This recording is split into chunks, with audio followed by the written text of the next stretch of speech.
It was the final journey for a man who did and saw so much in his 101 years.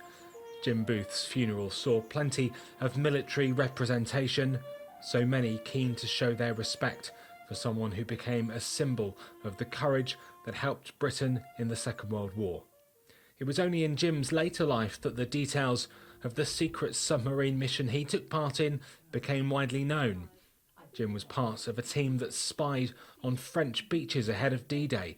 Time with him was a chance to hear firsthand about what it took to claim victory. He said to Jim, "Do you know what I've seen?" He said, "There's the soldiers, German soldiers on the beach here.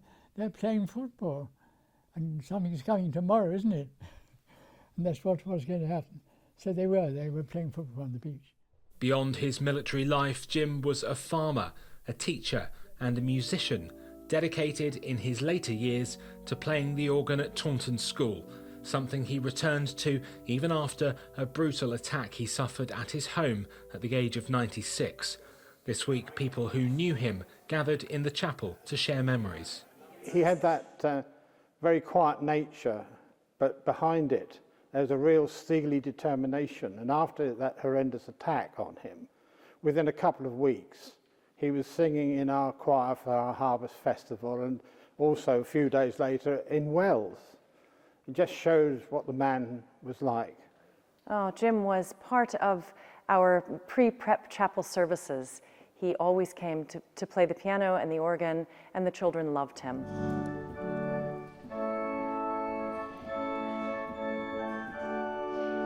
And he was a brilliant musician.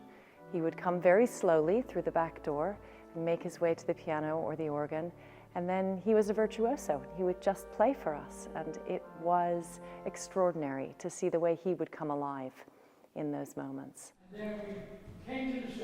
He was prepared to stand and talk to the children about his own life experiences, and that was something that really gave them a glimpse into the social history and the changes that he'd experienced over his lifetime.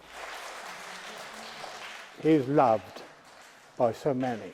He's just going to leave a great hole in our local life and beyond. Well, this church in Staple Grove, near to where Jim lived, was a huge part of his life, and it was filled to the brim today. His family, delivering the eulogy, described him as their hero, their keeper of the gate, and an unconquerable soul. His life, they said, was a long life, lived and loved to the full. Ben McGrail, ITV News, Taunton.